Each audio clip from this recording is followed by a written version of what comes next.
up, everybody, and welcome into the Keeping It 1000 podcast presented by DraftKings Sportsbook, America's top-rated sportsbook app. Use promo code DNVR when you sign up. The Legends editions today, when myself and George Karl, we take a walk down memory lane and we discuss the history of the Denver Nuggets with some of the greats that played. And, of course, you see him on screen today. We are joined by the legend himself, Mr. Fat Lever. Fat, thank you so much for taking time. This is a real honor for me and a real honor for Nuggets fans to get to hear these great stories from the 80s from you. How are you doing today? I'm hanging in there, Adam. How you doing? I want to wave so everybody knows who I am so they don't confuse me with Coach Karl. So just making sure, and everybody will remember the stories because the mind isn't always as good sometimes. Right, Coach? Well, you kicked my ass a lot of nights.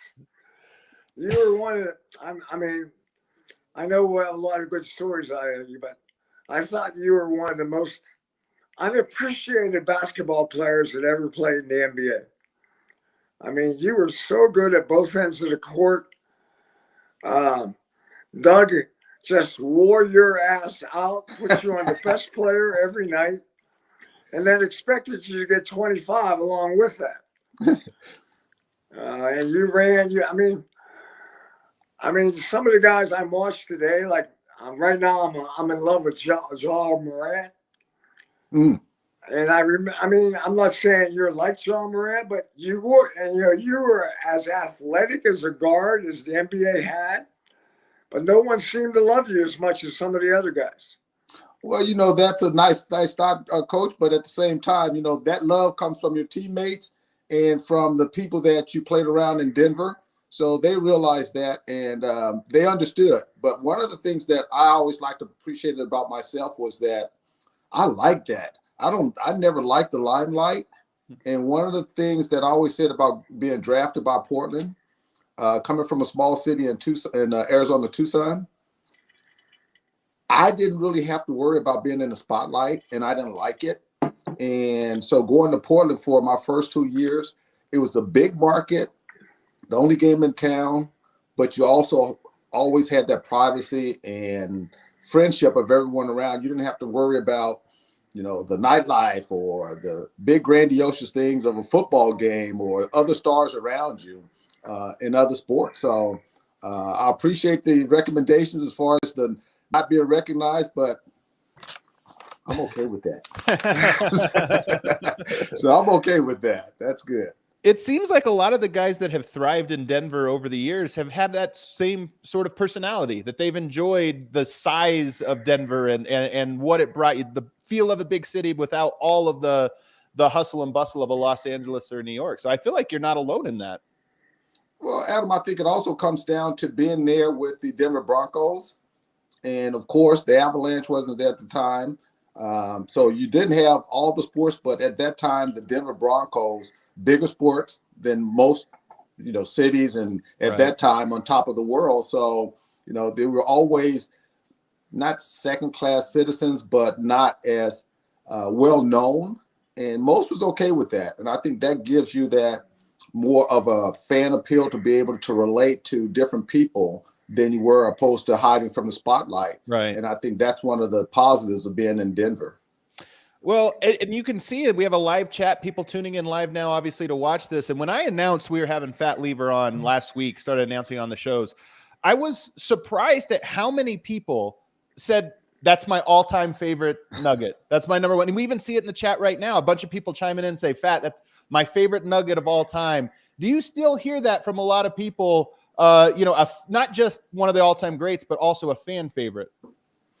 I do. And, I think it's from the standpoint that a lot of things that I did, and going back to the Calvin Nat Fat Lever basketball camp in the days, those I still hear from some of those kids. And one of the greats that Coach Karl was Chauncey Billups, and Pearl Mutter was always at the camps. And so we had that relationship then as far as being out there at camp every day doing things and not necessarily publicizing it, except for getting kids out there, stuff like that. So those are the good memories when you hear stories from Chauncey Billups, whether he's going to call me the OG or something like that now. But back then, I'm sure he was calling me different names, but it was much appreciated because that goes back to timing. Chauncey might want to call you up and see if you can play for him. He needs a little help. I think there's a lot of teams right now that could use a point guard. A lot of teams, maybe one here in Denver at the moment. We've been talking about that for 3 years. It was one of those things where I was watching the Klay Thompson comeback. Yeah. And I'm sure everybody saw it because it's one of the most popular things out there. I mean, it made you so excited about not just him coming back, but about the playing days and giving you the possibility that you can come back. And I sent a text out to one of my friends that's with Golden State. And I said, do they have a 24-second contract? Because watching all this, it makes me want to come back and try to play, which has no reality behind it. And we just got a chuckle out of it. But that's just how much the notoriety has come back. Not just for the game of basketball, but for someone like Klay Thompson, who's been out for almost 2 years now. George, you talk about connection. You always use that word. Here on this show, we always use the word vibes. But I think it means the same thing, this connection, this idea of what you feel. I feel like the Golden State Warriors are among the best teams I've ever seen at just hype. I mean, the hype they created, and when I say they, I mean the players, not the organization. The hype they created for Klay Thompson in his return, to me, was special. Every team would be excited about a big player, but they just have this way of celebrating each other before the game even begins that I feel bleeds into how they play and why they play with so much energy and joy and connectedness. Well, I think the thing that Coach Smith always kind of told me, he always thought pro basketball was too serious. It was too stressful, too angry, too maybe too physical at times. It was more like a fight. And, and he said basketball should be fun. Basketball practice should be fun. Yeah. You should have fun before practice and after practice. And, and then there's, maybe the Bobby Knight type of coach that doesn't make anything fun. And I think Coach Smith was a little bit right that we don't, I think we've talked about this on the show a couple times, that you don't enjoy the successes, the wins, as much as the pain that you get in losing. Right. And I think that's even gotten worse. The money has gotten bigger. And because the money getting bigger, I think the pain of failure has gotten more painful. But the winning hasn't changed. It's actually probably gotten at least a little less more fun, if that makes any sense at all. And I agree with you. Golden State has a little bit of a magic. They get along. You can tell they get along. There's a harmony to them. And I think if they win the championship this year, it'll be one of the great stories of the NBA. Oh, I would agree with you 100%. If they won the championship this year after what they've gone through and the way they've done it, and stayed in the limelight. Once again, we talk about big markets, small markets. Being in Golden State and the Bay Area, that's a huge market, and they got worldwide fans. So when you have that type of an atmosphere, the pressure's on you, and when you're winning, it's even better for you. So if you have the Warriors winning the championship this year, and they would definitely be the underdogs, but now they're higher up in the standings as far as the ratings go in regards to the competition, and they're not fully healthy yet. So expect a lot of good things from them. There's nobody playing really good basketball right now. I mean, Golden State's playing as well as anybody in the NBA. And getting Klay back, and they haven't even played with Draymond yet. Yeah. I'm going to tell you, I think there's a I don't know what. There's a good karma to Steph Curry. Yeah, there is. There's an energy part of what we're getting at. Yeah. There's an energy of positivity that comes with Steph. And I think that's the reason I give Steph a lot of the credit for what's going on in Golden State. Plus, he's a hell of a basketball player. Mm-hmm. And I think he's maybe almost a better leader than he is basketball player. Well, we're going to get into a lot of this next week, George, when we get together and kind of look at the current Nuggets and some of the things you're observing for them. But I want to spend here the next time going back and as we always do, really hear from the players, in this case, Fat Lever, about another golden era of Denver Nuggets basketball. But I want to start here. So the NBA exploded in popularity in the 80s. And in the 70s, you had the ABA and the NBA. It still hadn't, quite gone fully mainstream the way it did in the 80s. So I'm curious, as you're growing up, playing high school basketball, and then eventually in college, who were you watching and who were you idolizing as basketball players? Here's a funny story. When I was in high school and I was being recruited to go to college, this is my senior year, I was actually recruited to Colorado by a coach at DU by the name of Alvin Gentry. Oh, wow. Okay. And the story gets even crazier because one of my favorite players was a guy by the name of David Thompson. Okay. And so Alvin and I to this day laugh and joke about it because I committed to him to say that I didn't know what I was doing. I hadn't made my all my 6 official high school visits yet. So back then I was talking to Alvin and saying, hey, I went on my recruiting trip there. And I was like, oh, by the way, if you can give me a David Thompson poster, I'll come to school, come to your school. Okay. I didn't make it to his school. So going back and thinking about the David Thompson and players during that era that was ABA coming into the NBA, I wasn't that familiar with the ABA until I got a chance to spend a lot of time around Doug and Chopper and the guys during that time when I was actually in Denver. But in high school, all we heard was the high-flying David Thompson dunking and being at North Carolina State and taking nickels and dimes and quarters off the backboard. Right. And, so I remember at photo day, we had guys in high school climbing up the ladder with a quarter on the top of it, picking it off, saying they were jumping up, taking quarters off the backboard to simulate David Thompson in those days. So, yeah, it changed, but I think that was the growth of the NBA during the 80s. And just like Coach Karl made to mention to Golden State and what they're doing now in their championship runs, I think the Lakers was that type of a team back then with Showtime coming in, bringing the notoriety, bring the game back to what the fans wanted to see and appreciate. And fortunate enough for my Denver Nuggets team, we were able to be a part of that. And, Showtime was something that brought excitement to it. You had the star marquee players, Magic Johnson or Steph Curry, Kareem, opposed to in comparison to a Clay, and all the other teammates that had their roles as Byron Scott and James Worthy, and those guys did. So that's 80s era coming up was similar to what we see now. And the only bad part about it in my eyes is it's still in California, opposed to Colorado, right, Arizona, or somewhere else where you live and you call home. No question about it. I want to ask you, if we get into the Blazers, I know you were drafted by the Blazers, played a couple seasons there, and you played for Dr. Jack Ramsey, one of the all-time great basketball minds. What was we go quickly through the Blazers era, but kind of what did you really take away from Dr. Jack Ramsey and coming into the NBA playing for him? And what were those first couple of years with the Blazers like?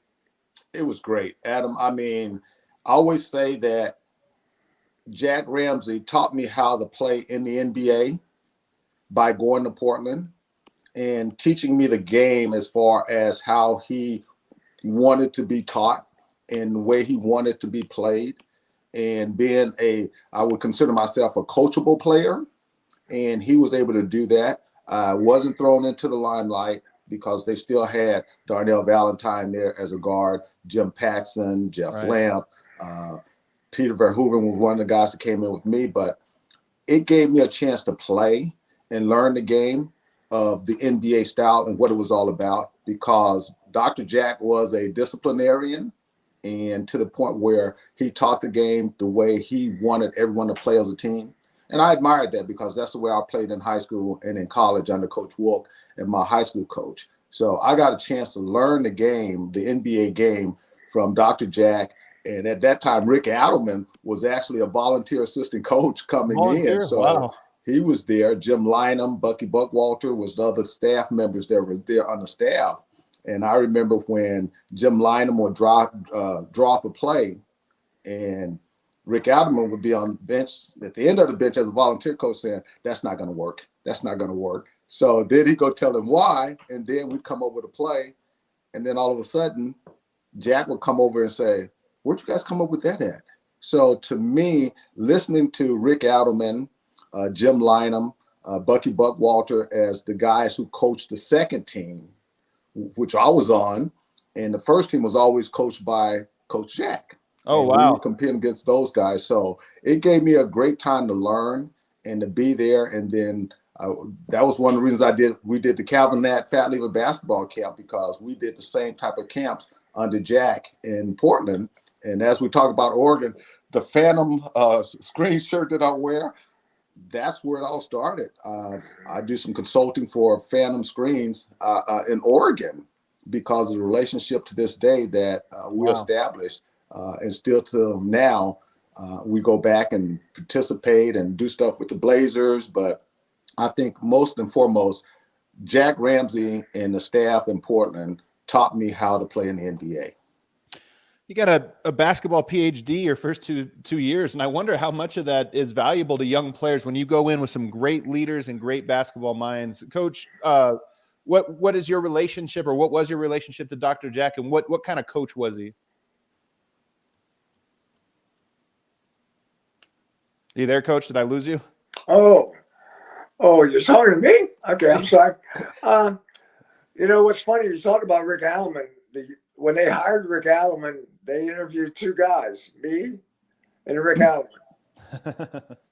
I had a great relationship with Jack Ramsey, but a closer relationship with Stu Inman. Stu Inman. Mm-hmm. Stu Inman was the president and general manager.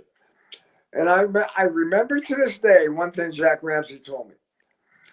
He says, no matter how close you are in your coaching staff and your family of basketball, when you're a head coach in the NBA, you got to be able to stand by yourself. And there's always going to be situations throughout a year that you're going to have to stand by yourself. And I always remember that because I thought it was kind of a crazy thing to say to me.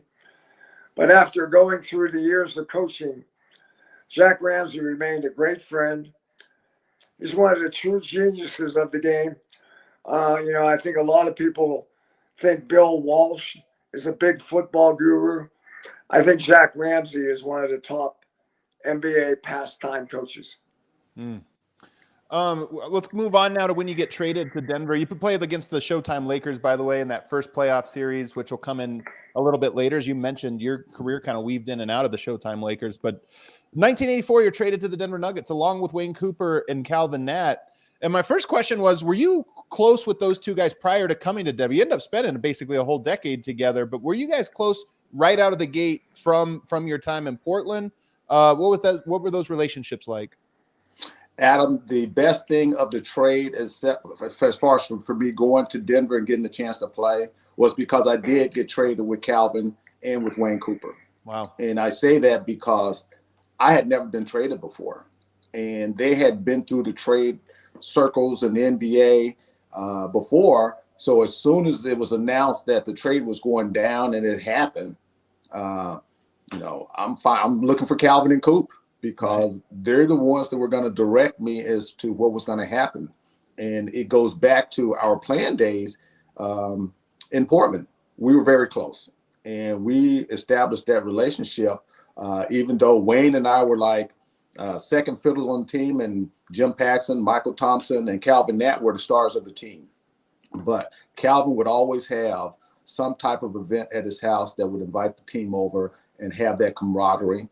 So when he and Brenda did something, everybody was involved in it. So the first thing that happened when the trade took place is I'm following their lead. Wherever they were going, I was right behind them. Because if I was just a throw-in the deal, at least I was going in with someone that I knew had been around the game, had played the game, understood it, and I had spent time with them on and off the court. So we were able to have that camaraderie going in, knowing that Calvin was going to be the main guy because he was the fearless leader. I was the mild-mannered point guard, and Coop was the enforcer in the back. And so that's the way we looked at it. And I was reminiscing at some of the old pictures as far as Doug Moe meeting us for the first time at the airport when the trade had taken place. And we were just laughing and giggling. And Wayne looked at me and he says, you know what? Every time we're at the airport with Jack, Jack was always cursing at us for some reason, especially after a loss. And we get to Colorado to Denver, and Doug is there laughing, and everyone else is just having a good time. So, I mean, the atmosphere that we established, and one of the things like I forget about Michael Thompson, who was on that team with us in Portland, and he would always have dinners or some type of event at this restaurant called Victoria Station. It was like a train station, and all the players would go by there. And that's how Portland was so small, because we would go in there, everyone knew who we were, but they wouldn't disrupt us or say anything. And just sit there and eat, talk, have a good time, and then go back home. So when the trade came down, everybody's going to Denver. It was like, okay, I'm not ready for it, but Wayne and Calvin and their wives and families were, because they had been through it before. And for me, it was like, okay, I'm just going to follow their lead. And their lead hadn't put me in the wrong direction at any point up to that point. So I was happy to go with them. Who the hell did Portland get in the trade? Some guy by the name of Kiki Vandeweghe.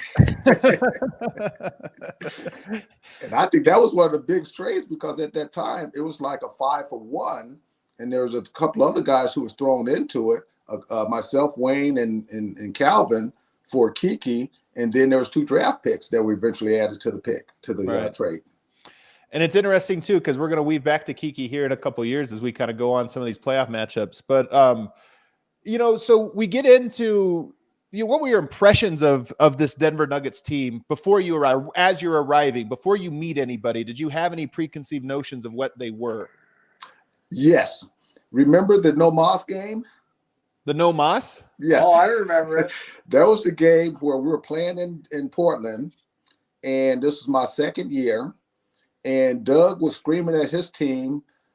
Kiki was on the team, and Mike Evans, and TR and all those guys. Alex was on the team. He was like, none of you guys are playing defense, so just let them score. Right, yes. Okay, so that was the first inclination of what I was looking for when I was going there, because during that game, Clyde Drexler was on our team, and I think we literally was fighting over who's going to take the ball out, because whoever took the ball out wasn't going to get a chance to score. All you do, you get the ball, you drove the length of the floor, and you got a layup. Literally no defense. Yeah, this was Doug Moe called a timeout and said, because he was so upset with how the Nuggets were playing defense. So he called a timeout and he said, guys, don't guard them. Don't. And they said, what do you mean? Just let him score. Don't guard. And for the final, it wasn't that long, maybe a minute or so, the final minute. They really just, Portland just walks the ball down the lane and lays it up with no defense. Doug Moe was not afraid of making an absurd point. And I think that was the first time I actually heard a coach get fined for doing something like that, because it was a $5,000 fine, but it was a lot at that time. So I think we had such a big laugh of it, because everybody wants to score. Yeah. So Clyde was like, missed everything, and he was going down getting layup. I can make a layup, so let me get the ball. I'm not taking it out this time and throwing it.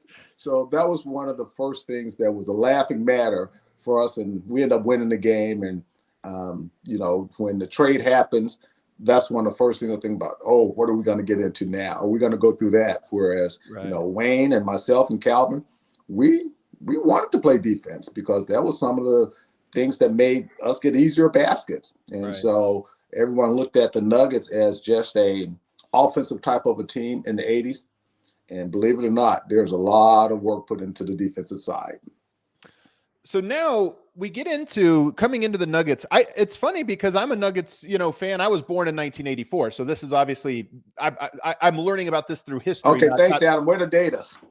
sorry about it. But, so we come into the season, and I just think of this Nuggets team as, growing through step by step, but really Calvin Nat, yourself, and Wayne Cooper, along with Alex English, that was the core of the Nuggets. And I just had not realized, for whatever reason, that 3 of those 4 guys came over in a trade. And so even though there is this Nuggets history that extended prior to that with some great players and some great teams, 1984, that season when you came over, really was that core coming together for the first time. And that core stayed together for quite a while, for quite a number of seasons. I'm sure George will join us here in just a second. He's working on something with his computer there.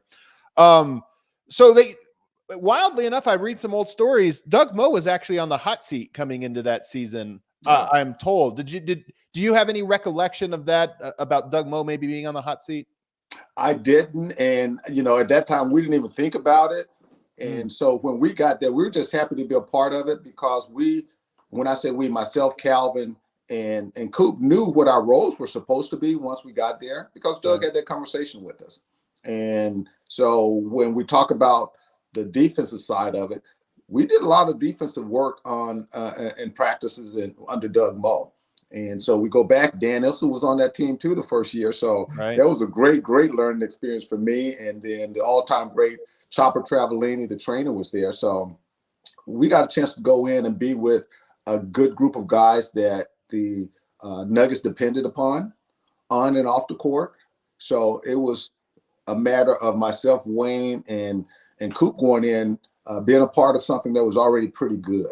So Hanslick was there already. So we had some of the main focal point guys that Doug wanted to work with. And the guys that he really wanted to work with was going to be Alex, Calvin, and in the first year, Dan Issel. And all we had to do was get them the basketball.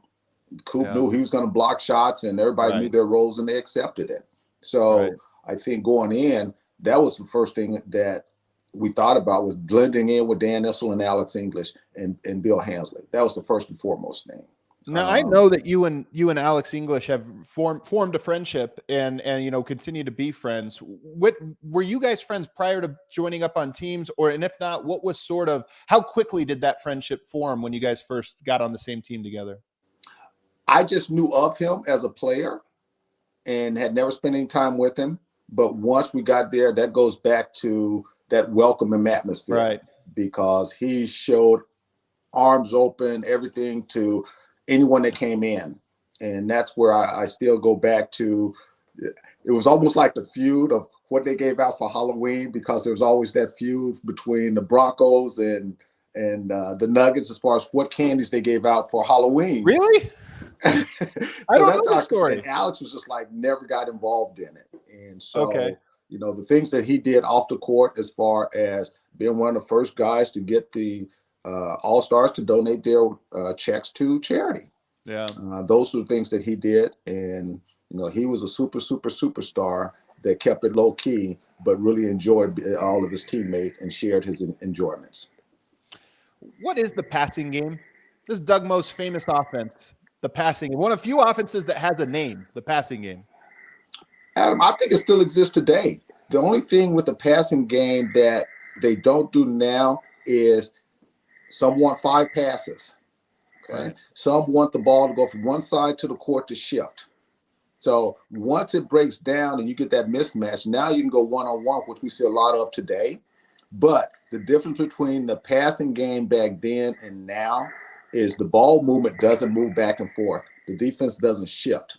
And there's not a certain amount of passes, because if a great offensive player gets the ball now, he's not going to make 3 or 4 passes and wait for it to come back to him. As soon as he gets it, he's going to the basket to try to get a shot or get to the basket or take the 3. Was it a big contrast going from Jack Ramsey to Doug Moe, personality-wise? Early on it was. But here's the difference. I said earlier about Jack Ramsey, he taught me how to play in the NBA. And then I look at Doug Moe. Doug Moe let me play in the NBA because there wasn't as many rules and regulations as far as the passing game goes. Right. Whereas in Portland, Jack taught me that, hey, you got to play. It's a Michael Thompson play. It's a Jim Paxson play. It's a Calvin Hatt play. It's a Kenny Carr play. When you get to Denver and Doug will say, hey, the ball gets back to you, you got the shot, you take it. If you can get to the basket, beat your guy. But if we get down to an isolation, everybody knows it's going to be a 3 down. Alex is going down to the post and you're going to throw the ball. Right. George, this is a question for you, and it pertains to today's Nuggets, and it pertains to Coach Doug Moe. Because from what I understand of Doug Moe, he had principles in place, but there was a lot of freedom. And I think it reminds me a lot of when you coached, George, you gave a lot of freedom to players to improvise, be creative, and play freely. How important do you think it is for teams to play freely? And do you see with teams that maybe feel too much pressure to, hey, we do this, then we do this, then we do this? Can it take away from the confidence and rhythm of the game? Oh, that's a good debate. I mean, my whole thing is I loved the game, but when I was at Carolina, we played passing game. I played under Doug for a couple of years. We played passing game. And in my coaching career, I was always looking for something like passing game. When I coached in the CBA, I coached a lot of passing game. But I believe coaches overcoach most of the time. I think coaches sometimes put handcuffs on their team by coaching too much. Right. And I never wanted to do that. And don't get me wrong, I probably did it some because I wasn't like Doug. Doug was crazy. Doug, he would do. He had one play, passing game, and I still think there's a balance to the game that is necessary. But the most important thing is don't shut down the creativity of your players. Don't shut down the enthusiasm of your players. And I think coaching does that some of the time. And I think the really good coaches understand flow and the power of playing freely. And when you feel like, I know as a player and your offense is clicking, you feel like you have an extra guy on the court. Right. And when you're on defense, you don't know how to cover it. And in the same way, when you don't have it, you don't feel any confidence in your game. So I think today's coaches got to be open to creativity and the versatility and creativity of the player. Yeah. More so Adam, than ever before. I'll add this, Adam, in regards to what Coach Karl was just saying. Doug Moe was the most creative-minded coach that I ever played for. And here's why I say that. He could design a play in the course of a game that we had never ran in practice, that he would come up with during the course of the game, and then say, hey, run this play. And each of those plays that he designed and drawn up at that time actually worked. And I was amazed how many times he was able to come up and come up with a play just because of the way the game was going and the way his mind was thinking, because he would just come down and say, okay, now we're not going to do this anymore. We're going to start on the left side. Okay. Alex, you're not going to be at the top of the key. You're not going to be at the box. I want you to stay in the middle of the lane. And each one of those plays that he would come up with that would work. And we'd be like, we haven't practiced this. And he's just go out and do it. I love that, though. And I love that freedom. And I mean, obviously this Nuggets team thrived with that freedom. And maybe it was the right collection of personalities and talents along with that philosophy that really worked out. Let's take a quick break here, our one break for the show. When we come back on the other side, I'm going to talk about that famous 1985 playoff run, which happened your first season then, and get into some of the other details about this team. But first, our sponsor today, the people that make this show possible, DraftKings Sportsbook. The NFL playoffs are here. It's wild card weekend. DraftKings Sportsbook is the official sports betting partner of the NFL, and they're kicking things off with a huge offer. Counting down to Super Bowl 56, new customers get 56-1 odds on any wild card team to win their game. So if you're a new customer, 56-1 odds, pick any team you want. If your team wins, then you win that big deal, 280 in free bets. You can also hammer the over right now. They always do this where they make it so every 1,000 people, the line goes down a point. It always finishes with the over being like 1 or 2 points. So you're going to want to get in on that. That's free money as well. So download the DraftKings Sportsbook app right now. Use promo code DNVR and get 56-1 odds on any NFL team on Wild Card Weekend. Must be 21 or older. Colorado only. New customers only. Restrictions apply. See DraftKings.com/sportsbook for details. And if you have a gambling problem, call 1-800-522-4700. All right, let's get in. One other trade I want to get into here, Fat, about this team, because I think, again, it pertains to this Nuggets team. It seemed like it was a very soft-spoken bunch. I mean, Alex English, an extremely soft-spoken guy. You a pretty soft-spoken guy. Is that a positive, a negative? Does a team need a little bit of loud and brash to it in order to succeed? Or did you feel had the right personality mix of players? I think that's the scenario of Alex. Alex is one of those soft leaders, and he led by example. So whatever he did, we knew he was doing it for the best of the team. And there was times when he had to get verbal and vocal at times. But then you had other guys like a Bill Hanslick, who was more of the verbal guy. The Dan Issel, who was a verbal guy. Calvin Knack, who was a verbal guy. Those guys would put you in a place where you knew what they were saying because they weren't going to lead you astray. Right. If Alex is going down to the box and he's not getting the basketball, he's going to let you know that. So those are the things that you have to relate, that they lead in different forms. And Alex was that silent leader.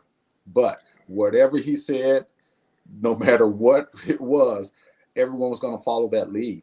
And if it was more than by example, then that was the way it was. But Hanslick would come down, and he's not the best player on the floor, but he wasn't afraid to speak his mind and to get into the other team's mind. And I'll use Draymond Green as that person today, where he'll get up underneath your skin. And just like the Nuggets game last night in L.A., Markieff Morris, he's one of those type of guys that get under your skin and change the direction of how the game may go, and not to the point where Bill or Calvin was vicious in any form matter, or if Draymond or Morris is in that regards either.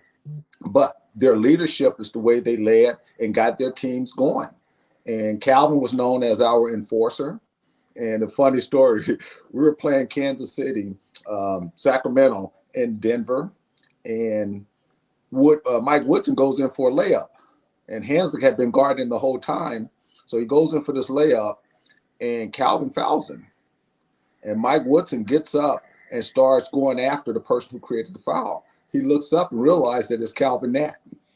And so Mike is like, holy crap. And so he starts swinging at Calvin, and he realizes who he was swinging at. He starts running around the court to get away from it because he thought, I'm going to get the person who attacked me. And Calvin stood there and looked at him, and it was like, I'm going to hunt you down. And a boxing match, like a Mike Tyson type of a boxing match. And those are the things that you look at from different players, because each is going to lead in a different way. Calvin was that so-called enforcer and got in your face if he had to. Alex was just the opposite. Myself, T.R. Dunn, Mike Evans, and Michael Adams, and Elston Turner, and those guys were going to be more low-key. Wayne Cooper, Danny Shays, Blair, more low-key and follow, because we were like the third and fourth fiddle on the team, and you didn't want to disrupt something that's already going good. And that's the way it always followed through, and Doug made sure that everyone knew that, and everyone accepted it and knew their roles, and there was not a problem with it. Let's get into this playoffs here, George, and I'll ask you first. So first year of this playoffs here. So the Nuggets have a great year, fantastic year, your first year there. A lot of momentum. You go up against the San Antonio Spurs, who are led by George Gervin, with all-time great scores in NBA history. George Gervin, Coach Karl, what's the challenge of guarding him or beating a team with him? I thought he was one of the most unguardable players I've ever seen play the game of basketball. I don't think he gets the love he deserves in the NBA today. I mean, we look at Kevin Durant and we say Kevin Durant is the best scorer in the NBA ever. Well, I want you to know George Gervin is very, very similar to Kevin Durant, but he could score all over the court probably better than Durant. Really? Gervin could score around the basket better than Durant can. Gervin was, I think, probably as good a shooter as Durant, except from the three ball. Right. I mean, for me, I saw Gervin get 40 points sometimes on like 15 shots. I mean, he was not a volume shooter. And I think at times Kevin Durant is a volume shooter. Other times he plays really magnificent. Right. But I think most of the time back then, the way you tried to beat Gervin up. He was skinny. He didn't have a great deal of strength. And so back then, everybody tried to manhandle him a little bit, push him around, beat him up, be physical with him. So game one, I don't know how well you remember of this game by game, but I'll try to refresh your memory here. Game one, it's a blowout. Nuggets win. Alex English has 33. George Gervin's just 16 points. So it's a pretty big one. In game 2, George Gervin goes off for 41 points, and the Spurs actually win by 2 points. So this series, first 2 games in Denver, and it's a split. Do you have recollection of how you're feeling? Is this series shifted back to San Antonio at that point? I'm going to have to go along with Coach Karl with George as far as one of the more underrated scorers in the league. And from the standpoint, I've known George, even to this day, we still communicate because for Christmas, we gave out toys in Phoenix at the George Gervin Academy. And so George has a big presence here in Phoenix because when he was playing with the Spurs, he would come in during the summertime and he had family in South Phoenix, and we'd go play pickup games. So I got a chance to know him in that way. And to this day, if I'm not mistaken, they're going to do another arena for him in Michigan. So he's known as the scorer. And going back to those playoff games, I would never, ever, ever try to guard a George Gervin. And I had enough problems with a Johnny Moore and the other guards on those teams because the Spurs had that offense and teams that they knew who was going to be the scorers, and they knew how to get them the ball. So as far as a comparison to Kevin Garnett, very good comparison. And I think one of the things that Coach Karl said is that not a volume shooter, but a volume scorer. And right. That's what the Iceman was known for. So game 3, Nuggets win pretty big, but the Spurs rally back late in the 4th. They almost come all the way back from like 20 down, but Nuggets still pull out the win. In game 4 is a guy I don't know anything about. Mike Mitchell scores 37 points in that game, and Spurs get a win. What was Mike Mitchell's game, Coach? Do you remember him? Mike Mitchell was a damn good player. And I mean, he was about 6'8", maybe 6'9". Mm-hmm. Could play both in and out. I think he probably preferred to be a physical, as where Gervin wasn't very physical. He liked to be physical. He could be physical. He could go inside a little bit. And I think in that series, I think Doug would have had a dilemma on Hanslick, and Nat against Gervin and Mitchell. I mean, that's pretty good. That's 2 good defenders against really 2 good offensive players. And my recollection on that team is I thought Mitchell was the key to that team. He was the guy when he played well, they played well. And I don't remember the games per se, but I think did San Antonio have Gilmore in the center position, right? All right, they have Gilmore. I think he was there still. Yeah. Yes. Let me pull up the stats here. Yeah.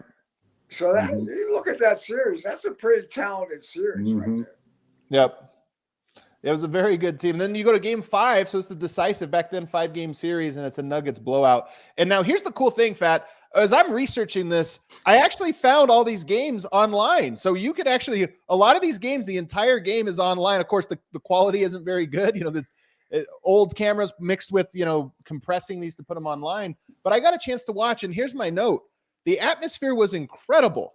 I mean, the Nuggets crowd in that season, I couldn't believe how loud. I don't think it gets that loud anymore. What do you remember about McNichols and the Denver fan base during this run? Adam, the other thing that you may not even be aware of, how many people remember the parade that we had in Denver for the teams that during that time? And most people forget about that. That's how crazy that crowd was at McNichols, because whenever there was a game, it was full and sold out. Not necessarily sold out, but people were coming to the games because it was almost like they could identify with the players. And during the playoff runs, I mean, when we got to the Lakers series and back and forth, it's one of those series where you're always already a winner because they saw how hard the team played and how much they got into the community and started doing things of that nature. So going back to Mike Mitchell and Artis Gilmore and all those, they talk about George Gervin, but like Coach said, Mike Mitchell and those guys were the force. And, you could say who you're going to put on them, but then once you start worrying about George, you got Artis Gilmore down there too. And then Johnny Moore. Yeah. So those were guys that we knew about playing with because at the time, Red McCombs was the owner. and he lived in San Antonio.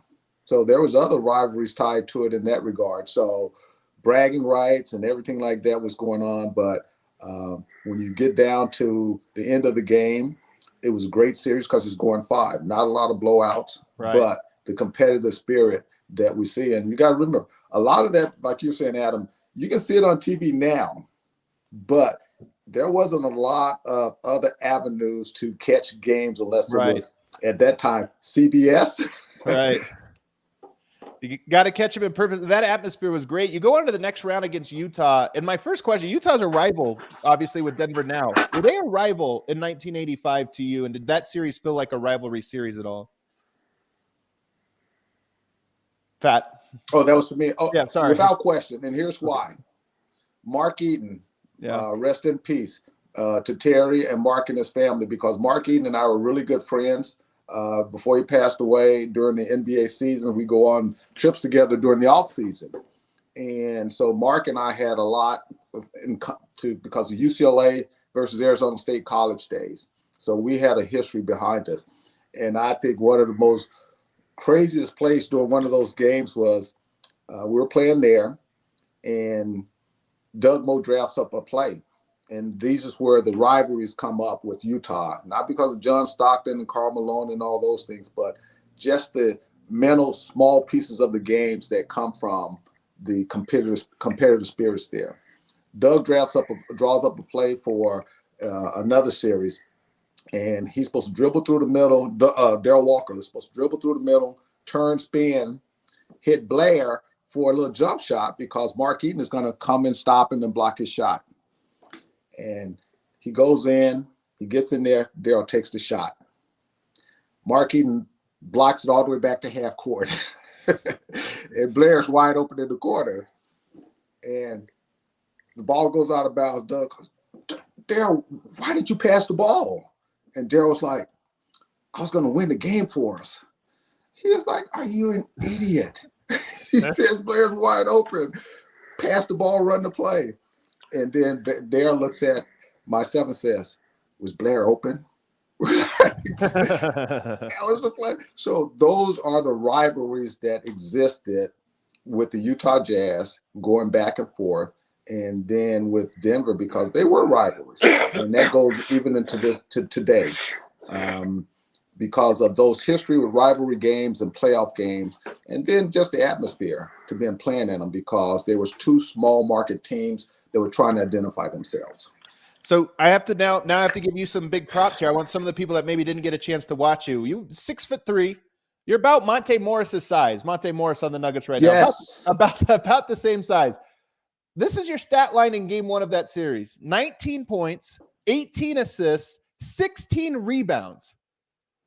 I'm trying to tell people like that maybe didn't get a chance to watch the 80s Nuggets. Imagine Monte Morris grabbing 16 rebounds in a game on top of all the assists and on top of all the points. What made you such a good rebounder?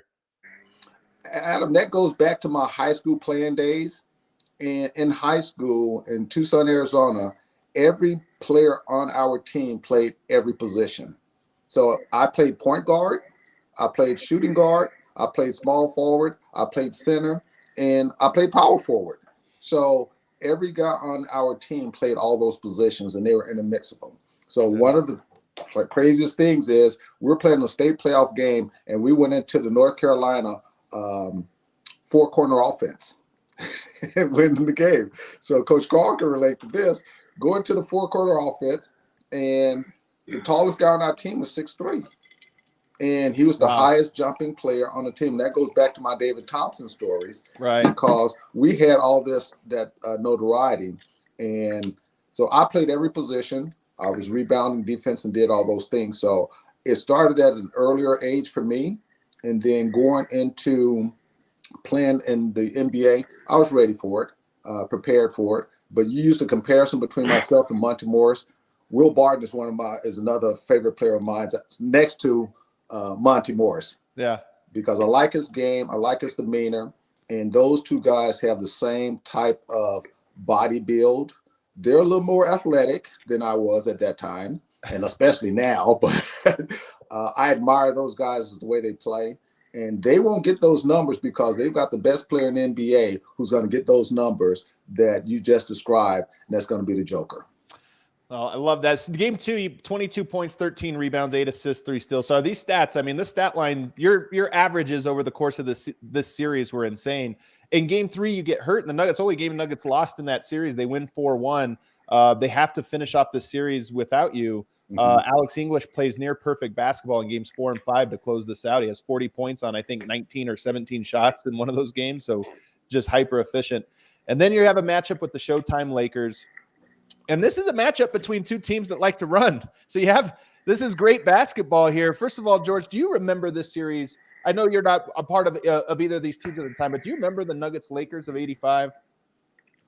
Well, what's kind of funny about it, I do remember it, but I don't remember seeing them in live. Right, right. Today, every game we can watch. Right.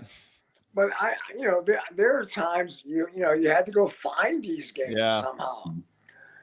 They weren't on NBC or ABC.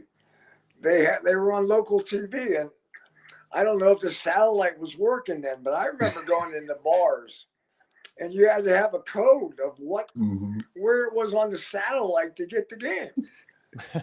And I think that was the era. They're saying '85, so I was in Golden State, and I remember going to a bar in Golden State. It was on the way home from it to watch games because they weren't on your TV. You had to go find them. Yeah. And so I think because of that, I didn't see many of the games, but I was really involved. I think I remember Doug saying, "We can't beat the Lakers." Right. Yeah. We can't beat the Lakers. They're too good. They're the best. Yeah.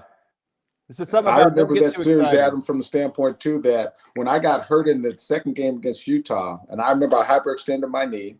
And so I missed a couple games and then came back ready to play in the finals. Then Alex gets hurt. Right. I always say I feel like the Nuggets are cursed, Fat, and it goes back. If I start to tell the series from this moment on, so you're in the second round of the playoffs. It's the first year of this team coming together. Like I said, Alex English had been there, Doug Moe had been there, but when you and Calvin Nat, Wayne Cooper come together, to me that was a new core. And we're in the year 1, second round of the playoffs, rolling. And all of a sudden the injuries start piling up. First and you don't actually come back until game 3 against the Lakers. The first game, the Lakers score 80 points in the first half. That's a 139-122 win. The second game, Nuggets storm back, win just as impressively, 136-114. So this is a shootout. This is two teams that are saying first 130 is going to win this series, is going to win this game. You come back, you only play 8 minutes in game 3. Do you remember, how are you feeling when you come back and play those 8 minutes? Those were the games that Coach Karl can relate to this, where it's not load management. It's just a matter of showing that you're ready to play and get out there and to distract the team so that they aren't worried about everything else. And they're he's back. He's going to play extra hard now.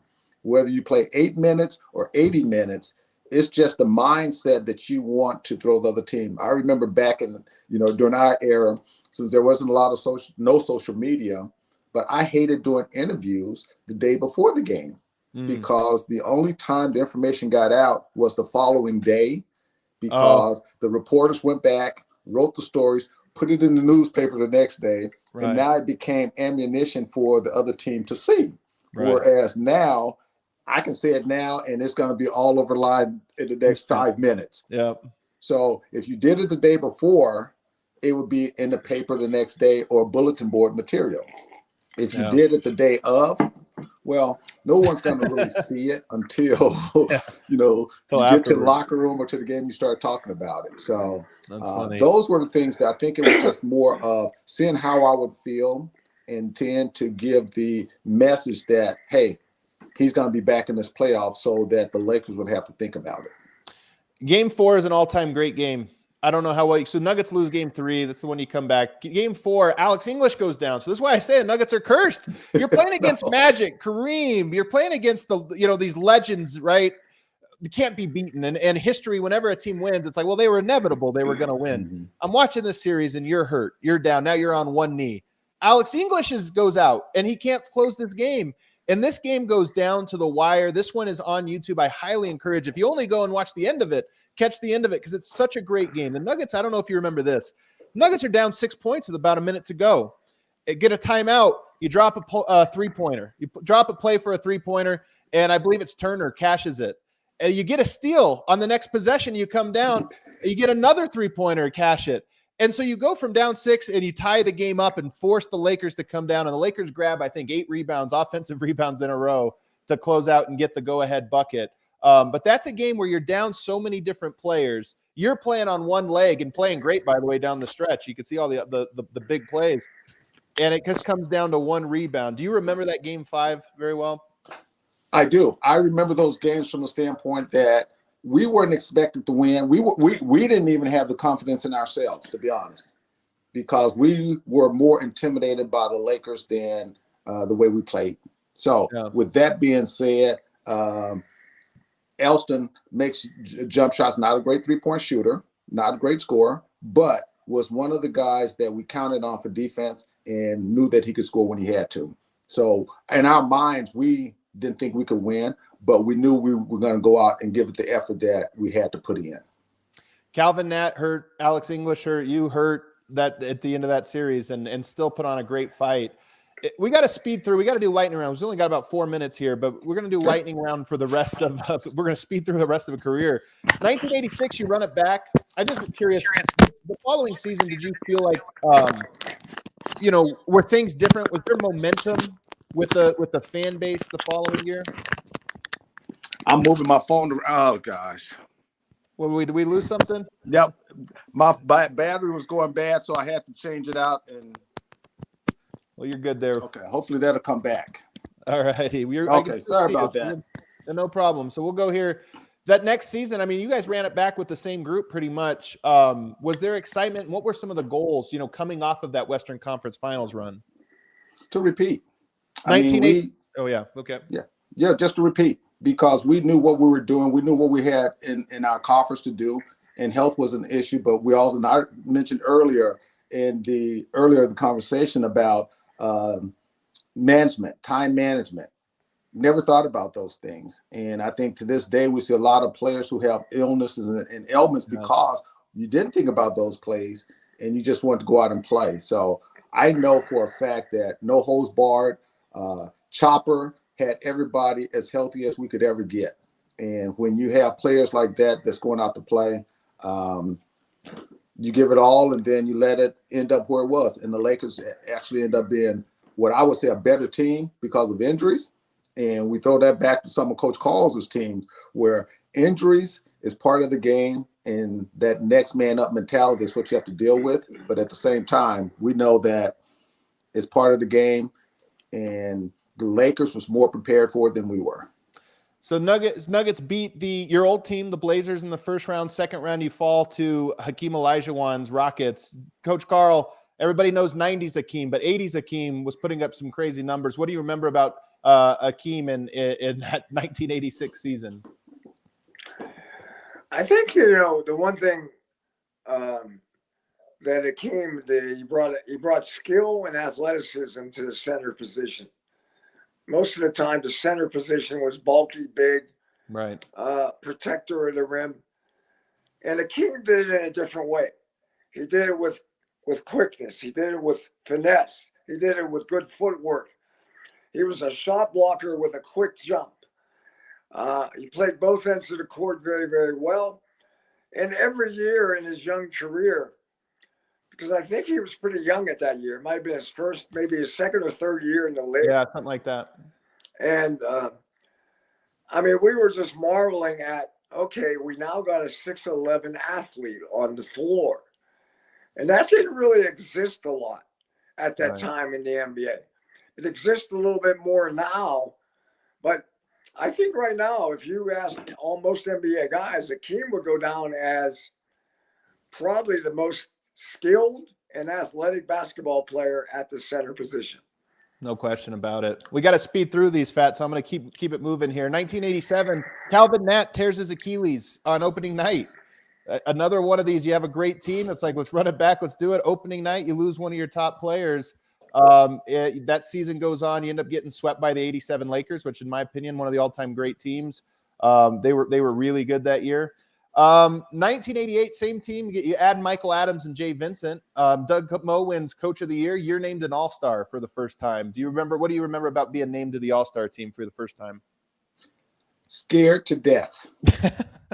And once again, that goes back to, I went to that game with just like the trade we talked about earlier, and I went to that game with Alex English. And I was able to follow his lead and follow everywhere he went.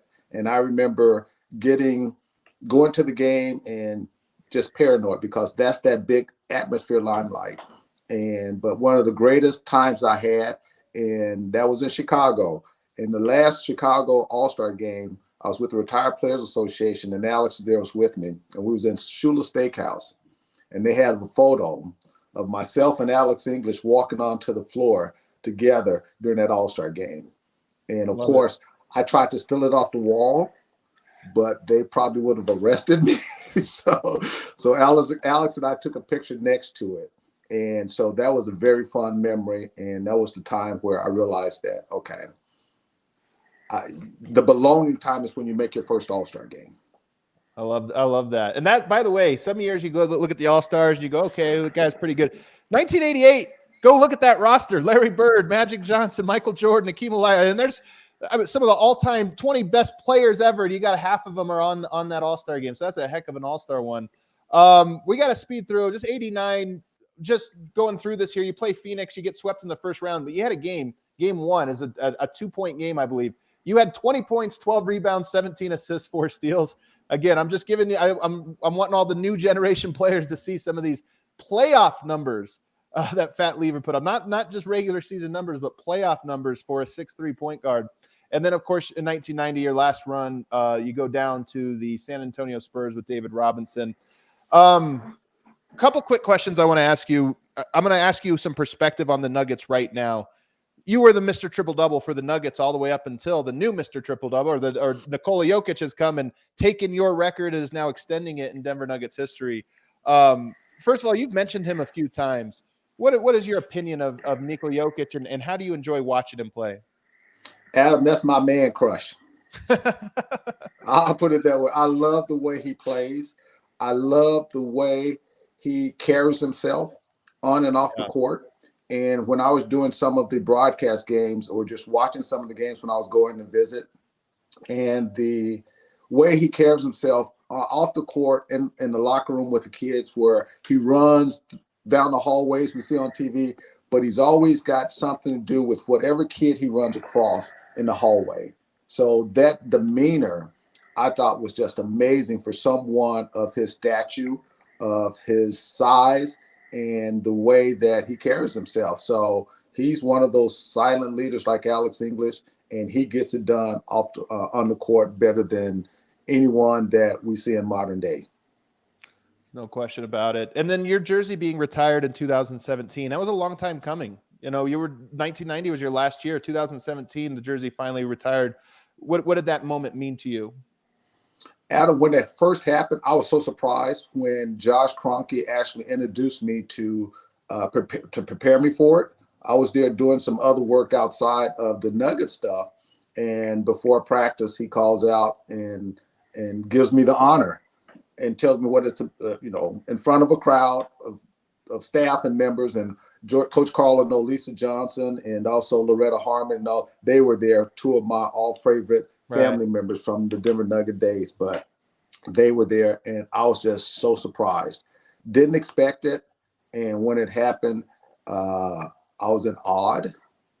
But my Coach Malone was there at the time, who I was with in Sacramento as well, and presented it and acknowledged me about it. And if they had called me on the phone and did it over the phone, I would have been crying. But since I was in public, I wouldn't let them see me cry. Well, there you go. George, do you have anything else before we wrap up here with Fat? We went a little bit long here, and I appreciate you guys hanging around. Well, I mean, first of all, 27 years to wait to get in on his number retired is a little ridiculous, but strong agree. Nuggets haven't always been good about those types of things. I mean, Fat Lever to me was in the 80s. There were these teams like the Lakers. We talk about the Lakers and the Spurs, but all those teams had a glue guy. Like the Lakers, no one ever talks about James Worthy or Michael Cooper. And James Worthy was a hell of a player. And then, San Antonio. I mean, David Robinson is really good, and Duncan was really good. But Ginobili's a hell of a player. And that's the kind of way I looked in Denver. A lot of guys talked about Alex English and Calvin Nat, but the glue guy with the Denver Nuggets was the guy we're talking to today. I love that. I love that so much. Fat, I really appreciate you taking the time to tell these stories and share some of your insight. It was absolutely fantastic getting to know you and getting to talk with you. Thanks, Adam. I appreciate it. Coach Karl, love you, my man. I got a lot of wishes from you from some of the old guys, Alton Lister and James Evers told me to tell you hello. Alton was always great. He always had a joke, man. I always loved him. I have a long story. I should tell you someday about him. It was great. Well, you got my number. Call me and let me know who we can have that conversation. I'm ready. Thanks, guys. Thank you so Blessings. much. Everybody else, guys. we'll see you next week. Brand new episode.